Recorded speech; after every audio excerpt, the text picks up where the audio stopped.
सो बिस्मिल्लाहिर्रहमानिर्रहीम। The topic of today's discussion is meningitis. Meningitis में आपकी लेप्टोमेनिंजीज की इन्फ्लामेशन हो जाती है। अब लेप्टोमेनिंजीज दो पायामेटर और एरेक्नॉइड मैटर को हम लेप्टोमेनिंजीज कहते हैं। मेनिंजीज की 3 लेयर्स होती हैं। इसमें ड्यूरा मैटर होती है, एरेक्नॉइड मैटर होती है और पाया मैटर होती है, जो कि आपके ब्रेन और स्कल के दरमियान में होती हैं। जो पाया और एरेक्नॉइड मैटर होते हैं इनको हम लेप्टोमेनिंजीज कहते हैं और इनकी ही इन्फेक्शन को हम मेनिंजाइटिस कहते हैं। जो मोस्ट कॉमन जो मेनिंजाइटिस होता है वो ज़्यादातर इन्फेक्शियस एजेंट्स की वजह से होता है। मोस्ट कॉमनली जो मेनिंजाइटिस होता है, अब जो बच्चों के अंदर न्यूनेट्स के अंदर जो 1 मंथ से कम के बच्चे होते हैं उसके अंदर ग्रुप बी स्ट्रेप्टोकोकाई, एस्क्रीशिया कोलाई और लिस्टेरिया मोनोसाइटोजीन्स मेनिंजाइटिस कराता है। बच्चों के अंदर और टीनेजर्स में नेज़रिया मेनिंजाइटिस और एडल्ट या एल्डरली के अंदर स्ट्रेप्टोकोकस नमूनिया मेनिंजाइटिस कराता है। और Haemophilus influenza non vaccinated infants के अंदर मेनिंजाइटिस कराता है। कॉक्सेकी वायरस भी बच्चों के अंदर कराते हैं और इसकी जो ट्रांसमिशन होती है वो फीकल ऑरल रूट के थ्रू होती है। और फंजाई जो होते हैं वो इम्यूनो कॉम्प्रोमाइज्ड इंडिविजुअल्स के अंदर मेनिंजाइटिस कराते हैं। मेनिंजाइटिस के अंदर हमें क्लासिकल ट्रायड मिलता है कि उनको सर में दर्द होगा, नक्कल रिजिडिटी होती है, गर्दन में रिजिडिटी हो जाती है, बुखार हो जाता है, साथ उनको फोटोफोबिया होता है और वॉमिटिंग होती है। और जो मेंटल स्टेटस होता है वो कभी कभी ऑल्टर्ड भी हो सकता है। डायग्नोसिस के लिए हम लंबा पंक्चर करते हैं जिसमें हम CSF का सैंपल लेते हैं। और डायग्नोसिस करने के लिए जो CSF का सैंपल लेने के लिए हम नीडल को L4 और L5 के दरमियान में रखते हैं at the level of iliac crest. Spinal cord जो होती है वो L2 के लेवल पे एंड हो जाती है, लेकिन जो सब एरेक्नॉइड स्पेस और जो आपकी कॉर्डिक क्यूना होती है ना वो S2 तक एक्सटेंड करती है। तो हम L4 L5 के लेवल पर करते हैं ताकि आपकी स्पाइनल कॉर्ड डैमेज ना हो। उसकी जो लेयर्स हम क्रॉस करते हैं जब हम CSF की लंबा पंक्चर कर रहे होते हैं तो सबसे पहले स्किन को क्रॉस करते हैं, फिर लिगामेंट्स को क्रॉस करते हैं, फिर एपिड्यूरल स्पेस से फिर ड्यूरल स्पेस में जाते हैं और फिर एरेक्नॉइड स्पेस के अंदर चले जाते हैं। और एरेक्नॉइड स्पेस के अंदर आपका CSF फ्लूइड होता है। अब CSF की फाइंडिंग्स में अगर आपको बैक्टीरियल मेनिंजाइटिस होगा ना तो उसमें न्यूट्रोफिल्स ज़्यादा हो जाएंगे, लेकिन ग्लूकोज आपका कम हो जाता है। और ग्राम स्टेनिंग हम कराते हैं, कल्चर कराते हैं ताकि हम आइडेंटिफाई कर सकें और पॉजिटिव ऑर्गेनिज्म को। वायरल मेनिंजाइटिस के अंदर हमें लिम्फोसाइट्स मिलते हैं, लेकिन CSF की ग्लूकोज नॉर्मली रहती है। फंगल मेनिंजाइटिस के अंदर हमें लिम्फोसाइट्स मिलते हैं लेकिन ग्लूकोज उसका कम हो जाता है CSF के अंदर।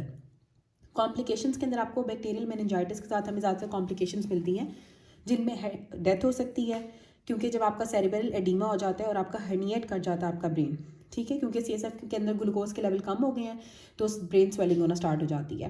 क्योंकि सॉल्यूट कम हो गया तो पानी आएगा और आपको ब्रेन स्वेल हो जाएगा, सेरेब्रल एडीमा हो जाएगा और हर्निएट कर जाएगा, अल्टीमेटली डेथ हो जाएगी। हाइड्रोकेफलस डेवलप हो सकता है, हेयरिंग लॉस हो सकता है, सीजर्स हो सकते हैं अगर फाइब्रोसिस डेवलप हो गई है तो बच्चों को बाद में सुनने में मसला हो सकता है, देखने में मसला हो सकता है, सुनने में मसला हो सकता है, ब्रेन उसका वेंट्रिकल स्वेल कर जाएंगे, हाइड्रोसेफलस डेवलप हो जाता है और सीजर्स हो सकते हैं। उसके बाद आती है सेरेब्रल वास्कुलर डिजीज़ जिसको हम स्ट्रोक भी कहते हैं। इसमें न्यूरोलॉजिकल डेफिसिट डेवलप हो जाता है सेरेब्रो वास्कुलर कॉम्प्रोमाइज़ की वजह से, और ये मेजर कॉज है मॉर्बिडिटी और मोर्टेलिटी की। The topic of today's discussion is cerebrovascular diseases. Cerebrovascular disease को हम स्ट्रोक भी कहते हैं। इसके बेसिक प्रिंसिपल सबसे पहले पढ़ेंगे। इसमें न्यूरोलॉजिकल डेफिसिट डेवलप हो जाता है सेरेब्रोवास्कुलर कॉम्प्रोमाइज़ की वजह से, और ये मेजर कॉज है मॉर्बिडिटी की भी, मोर्टेलिटी की भी। अब या तो ये इस्कीमिया की वजह से हो सकता है जो कि 85% केसेस के अंदर होता है, या फिर हेमरेज की वजह से हो सकता है जो कि 15% केसेस के अंदर होता है। न्यूरॉन्स जो होते हैं ना वो ग्लूकोज के ऊपर डिपेंड करते हैं जो आपके सीरम के अंदर होता है, आपके ब्लड के अंदर होता है, जिससे उनको एसेंशियल एनर्जी सोर्स होता है उनका ये, ठीक है, एनर्जी मिलती है सीरम ग्लूकोज से। और ये इस्कीमिया के लिए बहुत ज़्यादा ससेप्टेबल होते हैं कि अगर आपको आपके न्यूरॉन्स को अगर 3 से 5 मिनट तक ये ग्लूकोज ना मिले तो उनकी नेक्रोसिस स्टार्ट हो जाती है। अब सबसे पहले हम पढ़ेंगे global cerebral ischemia. Global cerebral ischemia क्या होता है? इसमें क्या होता है, ग्लोबल इस्कीमिया होता है आपके ब्रेन का। ज़्यादातर इसकी इटियोलॉजीज़ में आती हैं लो परफियन, जब ब्लड नहीं मिल रहा होगा, एथेरोस्क्लेरोसिस के केसेस के अंदर, या अगर आपका एक्यूट एकदम से अचानक से अगर आपका ब्लड फ्लो डिक्रीज़ कर गया जैसे कि कार्डियोजेनिक शॉक के अंदर होता है, या अगर पेशेंट को एनीमिया है कि उसको बहुत अरसे से क्रॉनिक हाइपॉक्सिया चल रहा है, जब ब्लड नहीं है तो ऑक्सीजन कैरिंग कैपेसिटी नहीं होगी ब्लड की, तो उसको क्रॉनिक हाइपॉक्सिया होगा और उसको ग्लोबल सेरेब्रल इस्कीमिया हो सकता है। या अगर उसको बार बार हाइपोग्लाइसीमिया की रिपीटेड एपिसोड्स आ रही हैं, उसको अगर इंसुलिनोमा है, इंसुलिनोमा वाले पेशेंट्स के अंदर बार बार हाइपोग्लाइसीमिया की एपिसोड्स आती हैं, तो बार बार हाइपोग्लाइसीमिया होने की वजह से, ग्लूकोज के लेवल कम होने की वजह से भी ग्लोबल सेरेब्रल इस्कीमिया डेवलप हो जाता है। पेशेंट किस तरह से प्रेजेंट करता है ये डिपेंड करता है कि उसको कितने अरसे से है और क्या मैग्नीट्यूड है इंसल्ट की, कितना ज़्यादा उसका जो है इस्कीमिया हुआ है और कितनी देर का उसका इस्कीमिया है, इन पर डिपेंड करता है। अगर तो माइल्ड जो ग्लोबल इस्कीमिया होता है ना उसमें आपको सिर्फ थोड़ी देर के लिए बंदे को ऐसी कन्फ्यूजन होती है, ट्रांजिएंट कन्फ्यूजन होती है, उसके बाद वो ठीक हो जाती है और बिल्कुल उसकी रिकवरी भी हो जाती है। उसके बाद आता है severe global ischemia. Severe global ischemia जो होता है ना, ये इसमें आपकी डिफ्यूज़ नेक्रोसिस हो जाती है और बंदा जो है वो वेजिटेटिव स्टेट के अंदर चला जाता है, कोमा की तरह की स्टेट के अंदर चला जाता है, वो कुछ काम नहीं कर पाते, उसका ब्रेन काम नहीं करता जब उसको स्वेयर ग्लोबल इस्कीमिया होता है। एक होता है मॉडरेट ग्लोबल इस्कीमिया। अब मॉडरेट ग्लोबल इस्कीमिया के अंदर आपको इन्फार्क्ट्स डेवलप होते हैं वाटर शेड एरियाज़ के अंदर, ठीक है। वाटर शेड एरियाज़ कौन से होते हैं? एरिया जो कि आपके उन रीजन्स के दरमियान में होते हैं जिनको एंटीरियर और मिडल सेरेब्रल आर्टरी सप्लाई कर रही होती हैं, ठीक है। जो एरियाज़ आपके एंटीरियर और मिडल सेरेब्रल आर्टरी के दरमियान में होते हैं उनको हम कहते हैं वाटरशेड एरियाज़। और इसमें जो डैमेज होता है ना, वो हाईली वर्नेबल रीजन्स होते हैं, जैसे कि पायरामिडल न्यूरॉन्स होते हैं आपके सेरेब्रल कॉर्टेक्स के, जिसमें लेयर 3, 5 और 6 होती है, जिसकी वजह से आपको लैमिनर नेक्रोसिस डेवलप हो जाती है। या आपके पायरामिडल न्यूरॉन्स होते हैं हिप्पोकैम्पस के टेम्पोरल लोब के अंदर, तो आपको लॉन्ग टर्म मेमोरी के लिए अंदर इंपॉर्टेंट होते हैं ये। और उसके बाद परकिंजे लेयर होती है आपकी सेरिबेलम की, जो कि सेंसरी परसेप्शन कराती है विद मोटर कंट्रोल। अब जो 3 तरह के हमने पढ़े कि एक पायरामिडल न्यूरॉन्स होते हैं, एक आपके cerebral cortex, pyramidal neuron cerebral cortex के होते हैं जिसमें लेयर 3, 5 और 6 होती है, और लैमिनर नेक्रोसिस हो सकती है यहाँ पे। और जब हिप्पोकैम्पल के पायरामिडल न्यूरॉन्स इन्वॉल्व होंगे तो वहाँ पे आपका टेम्पोरल लोब होता है जो कि आपकी लॉन्ग टर्म मेमोरी के अंदर इन्वॉल्व होता है, और सेरिबेलम के परकिंजे फाइबर्स इन्वॉल्व होते हैं, जो कि परकिंजे लेयर इन्वॉल्व होती है सेरिबेलम की, जिसमें आपको सेंसरी परसेप्शन होती है, साथ आपका मोटर कंट्रोल होता है। उसके बाद आता है इस्कीमिक स्ट्रोक। अब इस्कीमिक स्ट्रोक के अंदर बेसिकली इसको हम फोकल सेरेब्रल इस्कीमिया भी कहते हैं, अब जो आपको किसी एक स्पेसिफिक जगह पे होता है, पूरे ब्रेन को इफेक्ट नहीं कर रहा होता। अब रीजनल इस्कीमिया होगा ब्रेन के अंदर, इससे आपको फोकल न्यूरोलॉजिकल डेफिसिट्स आएंगे जो कि 24 घंटे से ज़्यादा के लिए रहते हैं। अगर तो सिम्टम्स 24 घंटे से कम के लिए रहते हैं तो उसको हम ट्रांजिएंट इस्कीमिक अटैक या TIA कहते हैं। अब जो इस्कीमिक स्ट्रोक है इसकी फर्दर आगे टाइप्स हो सकती हैं, एक थ्रोम्बोटिक स्ट्रोक हो सकता है, एक आपका एम्बॉलिक स्ट्रोक हो सकता है, एक आपका लैकुनर स्ट्रोक हो सकता है। जो थ्रोम्बोटिक होता है इसमें तो आपका एथेरोस्क्लेरोटिक प्लाक था, वहाँ से रप्चर हुआ तो थ्रोम्बस बन गया, तो आपको थ्रोम्बोटिक स्ट्रोक हो जाएगा। अब जो एथेरोस्क्लेरोसिस होती है वो ज़्यादातर ब्रांच पॉइंट्स के ऊपर डेवलप होती है, जैसे जहाँ पे आपकी इंटरनल कैरोटिड आर्टरी की बाइफरकेशन होती है या मिडिल सेरेब्रल आर्टरी की बाइफरकेशन होती है सर्कल ऑफ विलिस के अंदर, और आपको पेल इन्फार्क्ट्स मिलते हैं, ठीक है, पेरिफेरी के ऊपर कॉर्टेक्स की।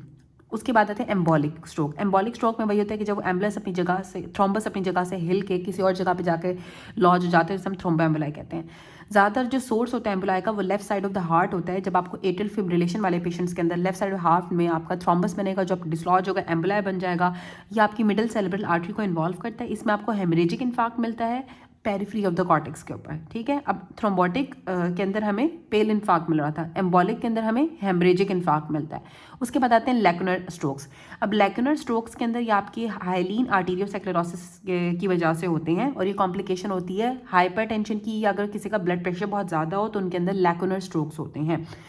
ज़्यादातर ये आपकी लेंटिकुलर स्टाइरेट वेसल्स को इन्वॉल्व करते हैं, और आपको स्मॉल सिस्टिक एरियाज मिलते हैं इन्फेक्शन के। इसमें आपका इंटरनल कैप्सूल को इन्वॉल्व करते हैं तो आपका प्योर मोटर स्ट्रोक होता है, और जब आपके थैलेमस को इन्वॉल्व करते हैं तो आपका प्योर सेंसरी स्ट्रोक होगा, ठीक है। अब जो इस्कीमिक स्ट्रोक्स होते हैं इसके अंदर आपकी लिक्विफैक्टिव नेक्रोसिस होती है, यूसिनोफिलिक चेंज हमें नजर आता है साइटोप्लाज्म में न्यूरॉन्स के, रेड न्यूरॉन्स हो जाते हैं, और ये अर्ली माइक्रोस्कोपिक फाइंडिंग होती है जो कि आपको इन्फेक्शन के 12 घंटे के अंदर अंदर ही ना हमें न्यूरॉन्स के अंदर जो है वो ईओसिनोफिलिया मिलता है, रेड कलर के न्यूरॉन्स हो जाते हैं, ईओसिनोफिलिक चेंज मिलता है। नेक्रोसिस जो होती है 24 आवर्स के अंदर होती है। उसके बाद 1 दिन से 3 दिन में वहाँ पे जो है वो न्यूट्रोफिल्स आते हैं। 4 to 7 डेज के अंदर माइक्रोग्लायल सेल्स आते हैं, और ग्लायोसिस जो होती है वो 2 से 3 हफ्तों के अंदर होती है। उसकी वजह से क्या होगा कि अल्टीमेटली आपकी फ्लूइड फिल्ड सिस्टिक स्पेस होती है जिसको ग्लायोसिस ने सराउंड किया हुआ होता है, ठीक है। एक फ्लूइड फिल्ड सिस्टिक स्पेस बन जाती है जिसको ग्लायोसिस ने सराउंड किया हुआ होता है, और हमें लिक्विफैक्टिव नेक्रोसिस मिलती है इस्कीमिक स्ट्रोक्स के अंदर। एओसिनोफिलिक चेंज आता है साइटोप्लाज्म के अंदर, न्यूरॉन्स में रेड न्यूरॉन्स हो जाते हैं, जो अर्ली माइक्रोस्कोपिक फाइंडिंग होती है, जो 12 घंटे से भी कम में आती है।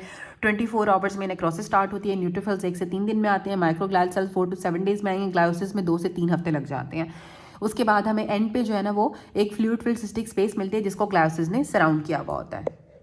अब उसके बाद आता है इस इंट्रासेरेब्रल हेमरेज। अब इंट्रासेरेब्रल हेमरेज का मतलब होता है कि आपकी ब्रेन की पैरेन्काइमा के अंदर ही, ठीक है, ब्रेन सब्सटेंस के अंदर, ब्रेन की पैरेन्काइमा के अंदर ब्लीडिंग हो गई है। इसमें क्या होता है कि आपका जो चारकोड बोचार्ड माइक्रो एन्यूरिज्म्स होते हैं ना आपके लेंटिकुलर स्टाइरेट वेसल्स के, उनके रप्चर होने की वजह से होता है।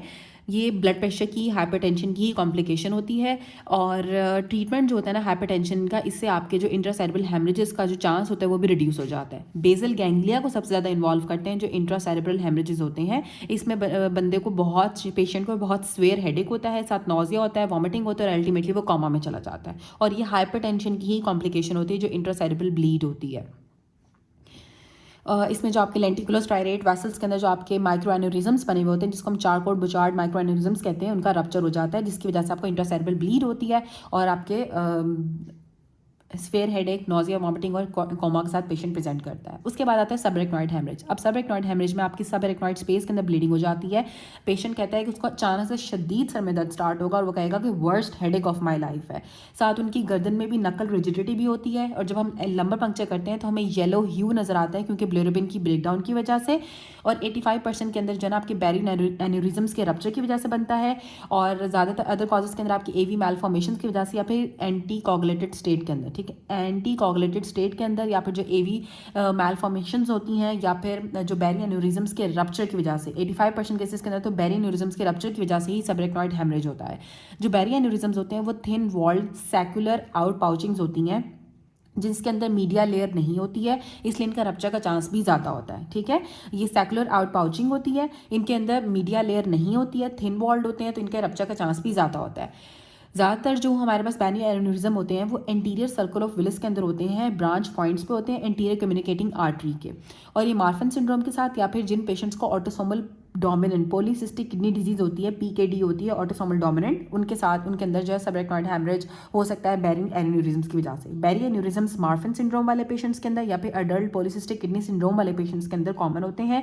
इसमें जो होती है वो जो आपकी एंटीरियर कम्युनिकेटिंग आर्टरी होती है उसके जो ब्रांच पॉइंट्स होते हैं एंटीरियर कम्युनिकेटिंग आर्टरी के एंटीरियर सर्कल ऑफ विलिस के अंदर, वहाँ पे आपको एक सेक्युलर आउट पाउचिंग्स बन जाती हैं। इसकी मीडिया लेयर नहीं होती है, इसलिए इसके अंदर रप्चर का चांस ज़्यादा होता है। और 85% जब आप चांस होता है कि बैरी एन्यूरिज्म रप्चर करेगा और आपको सबरेक्नॉइड हेमरेज डेवलप हो जाएगा। उसके बाद आते हैं हमारे ब्रेन की कंडीशंस में ट्रॉमा। अब ट्रॉमा में आपको एपिड्यूरल हीमाटोमा हो सकता है, सबड्यूरल हीमाटोमा हो सकता है, आपकी ब्रेन की हर्निएशन भी हो सकती है। अब ट्रॉमा में सबसे पहले क्या होगा कि आपका जब ब्लड एपिड्यूरल हीमाटोमा होता है ना तो आपकी ड्यूरा और स्कल के दरमियान में, ठीक है, ड्यूरा के ऊपर एपिड्यूरल, ठीक है, ड्यूरा से बाहर है ये, तो आपकी ब्लड कलेक्ट हो जाता है आपकी स्कल के और ड्यूरा के दरमियान में। क्लासिकली इसमें आपका टेम्पोरल बोन का फ्रैक्चर होता है और इसमें आपकी मिडिल मेनिंजियल आर्टरी की का रप्चर हो जाता है। ब्लीडिंग जो होती है ना वो सेपरेट कर देती है ड्यूरा को स्कल से और हमें ये लेंस शेप नजर आता है सीटी स्कैन के ऊपर। इसमें पेशेंट को ल्यूसिड इंटरवल होता है और फिर प्रिसीड करेगा न्यूरोलॉजिकल साइन को, ठीक है, वो एकदम से बेहोश होगा, उसके बाद वो बिल्कुल ठीक हो जाते हैं। हम कहते हैं ल्यूसिड इंटरवल उनका आता है एपिड्यूरल हीमाटोमा वाले पेशेंट्स के अंदर और हर्निएशन इसकी लीथल कॉम्प्लिकेशन होती है। उसके बाद आता है सबड्यूरल हीमाटोमा। सबड्यूरल हीमाटोमा के अंदर जो है वो सबड्यूरल, अब ड्यूरा से नीचे आइए, ब्लड की कलेक्शन हो रही है अंडरनीथ द ड्यूरा। ब्लड जो होता है ना वो आपकी सरफेस ऑफ ब्रेन को कवर कर रहा होता है इसके अंदर और इसमें जो ब्रिजिंग वेन्स होती है उसकी ट्यूरिंग हो जाती है जो कि लाई करती है आपकी ड्यूरा और एटनॉइड के दरमियान में। यूजुअली जो होता है ना वो हमारे पास ट्रॉमा की वजह से ही सबड्यूरल हीमाटोमा होता है। इसमें हमें क्रीसेंट शेप नजर आता है सीटी स्कैन के ऊपर। जो एपिड्यूरल था वो लेंस की तरह नजर आ रहा था, ये हमें क्रीसेंट शेप नजर आते हैं सीटी स्कैन के ऊपर। इसके अंदर प्रोग्रेसिव न्यूरोलॉजिकल साइंस आते हैं। एपिड्यूरल के अंदर आपको ल्यूसिड इंटरवल मिलता है। इसमें जो इसका जो एल्डरली होते हैं ना उसके अंदर इसका चांस ज़्यादा होता है क्योंकि ये एज रिलेटेड सेरेब्रल एट्रॉफी की वजह से भी हो सकता है जो कि आपकी वेन्स को स्ट्रेच कर देता है और आपको सबड्यूरल हीमाटोमा डेवलप हो सकता है। ठीक है, जो अकरेंस का रेट है वो एल्डरली के अंदर ज़्यादा होता है क्योंकि age related cerebral atrophy start हो जाती है। इसकी भी कॉम्प्लिकेशन में हर्निएशन आती है। अब हर्निएशन क्या होती है? हर्निएशन में जो आपका ब्रेन टिश्यू होता है वो डिस्प्लेस कर जाता है मैस इफेक्ट की वजह से या फिर इंट्राक्रैनियल प्रेशर ज़्यादा हो जाने की वजह से आपके ब्रेन टिश्यू आपका डिस्प्लेस हो जाता है अपनी एक्चुअल जगह से। अब इसमें टॉन्सिलर हर्निएशन होती है, सबफेल्साइन हर्निएशन होती है और अंकल हर्निएशन होती है। अब जो टॉन्सिलर हर्निएशन होती है उसमें आपकी डिस्प्लेसमेंट होती है आपकी सेरिबेलर टॉन्सिस की फोरामेन मैग्नम से और आपके ब्रेन स्टेम की कंप्रेशन हो जाती है जिस वजह से आपको कार्डियोपल्मोनरी अरेस्ट डेवलप हो जाएगा और पेशेंट की डेथ हो जाएगी। सबफेल्साइन हर्निएशन में आपकी डिस्प्लेसमेंट होती है सिंगुलेट गायरस की फैल सेरिब्राई के नीचे से। ठीक है, अंडर द फैल सेरिब्राई आपकी सिंगुलेट गायरस की डिस्प्लेसमेंट होती है। इसमें आपका जो एंटीरियर सेरिब्रल आर्टरी की कंप्रेशन होती है और आपको इंफाक्शन डेवलप हो जाता है। अंकल हर्निएशन में आपके टेम्पोरल लोब के जो अंकस होता है उसकी डिस्प्लेसमेंट हो जाती है टेंटोरियम सेरिब्लाई के नीचे। ठीक है, टेंटोरियम सेरिब्लाई के नीचे जो है ना आपका टेम्पोरल लोब का जो अंकस होता है उसकी डिस्प्लेसमेंट हो जाती है। इसकी वजह से आपकी जो क्रेनियल नर्व 3 होती है उसका कंप्रेशन होता है। आपकी आई की मूवमेंट जो होती है ना वो डाउन और आउट हो जाती है, ठीक है, और डायलेटेड प्यूपिल हो जाएगा, ठीक है। और इसमें क्या होता है कि आपकी जो पोस्टीरियर सेरेब्रल आर्टरी होती है उसका कंप्रेशन होगा, जिसकी वजह से आपको इन्फेक्शन हो जाता है ऑक्सीपिटल लोब का, तो आपको कॉन्ट्रालैटरल होमोनोमस हेमिएनोप्सिया डेवलप हो जाता है और रप्चर हो जाता है आपका पैरामीडियन आर्टरी का, जिसकी वजह से आपको ड्यूरेट या फिर ब्रेन स्टेम हेमरेज डेवलप हो जाता है।